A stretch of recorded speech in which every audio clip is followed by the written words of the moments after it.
Can you introduce yourself? Hello, my name is Christian Hagenlocher, and I teach middle school science here at Seattle Country Day School.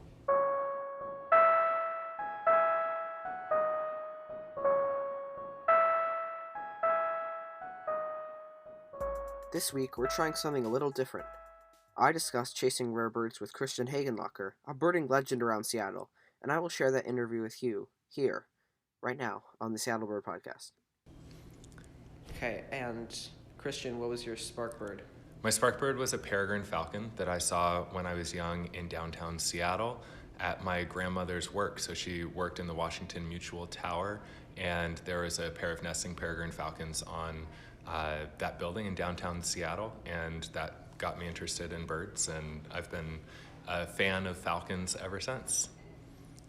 Cool. How long have you been birding? I've been birding since I was probably 10 years old, but was interested in birds earlier than that and didn't start keeping a list till I was probably 14 or 15 years old.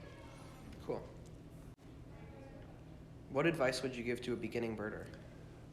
Probably to focus on one thing at a time. A lot of times when looking at birds, it's easy to try and be looking at their field marks and listening to their call, and you're hearing other birders point out all of these things. I would recommend that birders focus on just learning and focusing on the sizes of different birds and getting used to comparing the size, and then maybe looking at their field marks, like just focusing on certain traits of the bird before learning the calls, and kind of by compartmentalizing it or learning about different birds in bite-sized chunks helps make it a little bit more digestible than trying to learn everything all at once, because there's a lot to learn as a beginning birder. Mm-hmm. If you were a bird, what bird would you be? If I was a bird, I would probably, I'll say a peregrine falcon, because peregrine in Latin means wanderer. And while I live here in Seattle, I really enjoy traveling, and a lot of my travels take me between North America and South America, which is the migration of our local peregrine falcons. And so I would say that if I could choose to be a bird, it would be a peregrine falcon. Nice. Well, I've brought you here today to talk about staking out rare birds. Are there any principles people should keep in mind when they're staking out a rare bird? Great question. I think that when staking out a rare bird, it's important to do your homework and know exactly where that bird has been seen, as well as looking at the sightings to see if you can figure out a pattern. Sometimes it really helps to know if a bird is seen, let's say at a backyard bird feeder, where that feeder is, and then when it's not being seen there, looking for other reports of that bird in the immediate vicinity, because you can definitely get carried away with, oh, the bird's not here, so I'm gonna go look around. Sometimes that pays off, but oftentimes if you know how that bird moves around and you figure out its pattern, you can increase your chance of seeing it. So my advice is to, when a bird is staked out, to go there and stay there unless you can see a pattern, and then try some of the other spots of similar habitat or some of the other places it's been reported and check those. But always be sure to return to the original location, because oftentimes a bird stakeout is exactly that, when a bird stays in a certain area. Here on the Seattle Bird Podcast, we used to do a segment about checking the rare birds that are on the eBird rare bird list. Do you use that? I do, yes. I definitely rely on the daily rare bird alert for Washington. I don't keep track or list all the species I see in King County, but King County is where I practice and get better at my bird identification, and I'm learning more about the birds here in my home county.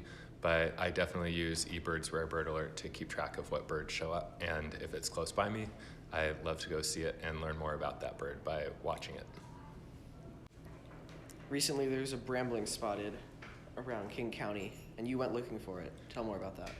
I did. So I got a text message from a friend who alerted me to the brambling that was identified at a resident's bird feeder, and she didn't know what it was and shared photos on a local group on Facebook to see if people could identify it, and it was a brambling. So I wasn't able to leave work and go chase it till the next day, and after school I went to look for it. I didn't end up seeing it, but I was looking for it in people's backyards in a Seattle neighborhood, and it's neat that it seems like this year there's more than one brambling that have made their way from Asia, which is where they normally live, Asia and Europe, over to Western Washington. So it's nice to have a few bouncing around the area. And what kind of bird is the brambling? What does it look like? The brambling is a finch. It's about the same size as a house finch, so it has kind of a longer notched tail. The males are bright orange and have kind of some speckling on them.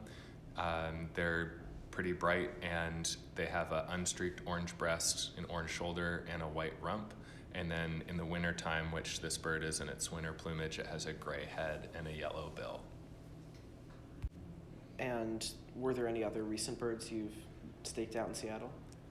Not in Seattle, but over the weekend I drove up to the Skagit Flats, just north of Mount Vernon, where there was a gyrfalcon reported. And the gyrfalcon's North America's largest falcon, actually the largest falcon in the world.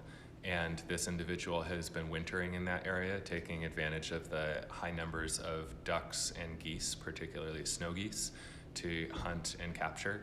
This was an adult gyrfalcon, and I was really interested to see it. My car license plate is gyrfalcon, and so this is a special bird that's near and dear to my heart, and I unsuccessfully spent all day Sunday on Super Bowl Sunday looking for the gyrfalcon, and I missed the football game because I was looking for the falcon the entire day and didn't see it. Oh. And then just some other questions. What's the rarest bird you've ever seen? That's an excellent question. Rare could mean a couple of different things. Probably the bird I've seen with the fewest number of individuals in the wild might be the whooping crane or California condor, which are both recovering from extinction, so their population numbers are low. If you define rarity as how often it occurs in a certain area, I've seen a couple different birds in North America for the first time. So I saw a pine flycatcher in Arizona, and that was the first time that bird had been seen in North America, as well as a Cuban vireo. I saw the first Cuban vireo to be identified in North America in Florida in 2016. Wow. What do you think the longest you ever waited to see a specific bird is?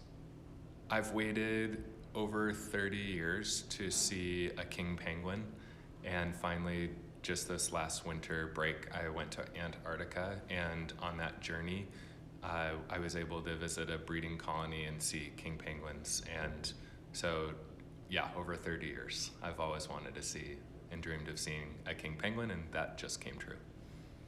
And how long have you waited on a stakeout of a specific bird? The longest I've waited to see a specific bird, I spent 3 days going back to the same stakeout location in the mountains of Arizona to look for a bird called an Aztec thrush. It's a relative of a robin, and I knew the general area it was hanging out. I camped out each night in the woods nearby and spent 3 solid days looking for it all day, every day, and never saw it. So that's the longest I've ever waited to see a bird, is probably 72 hours. Wow. And what's the earliest you've ever woken up to see a bird? Ooh, that's a great question. I've woken up in the middle of sleeping because I heard a great horned owl, and so that was at 1 or 2 in the morning. I've also woken up at 3 in the morning to drive 5 or 7 hours to a rare bird stakeout to be there at sunrise to see it. So I've stayed up all night and also woken up very early in the morning to see birds. Can you see great horned owls in Seattle? You can, yeah. They're a pretty common bird in larger undeveloped sections of forests, but they also thrive in urban landscapes. So you might even be able to hear a great horned owl from your backyard.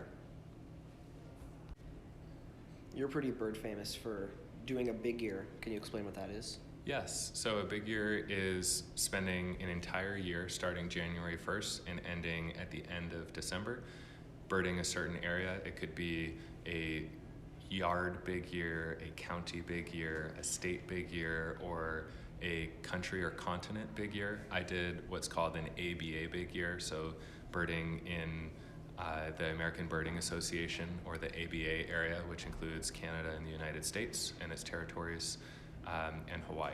And so I spent 2016 trying to see as many bird species as possible and ended up breaking the old record for that number. So I saw 752 birds in 2016, living out of my Subaru Outback and driving around the country seeing birds.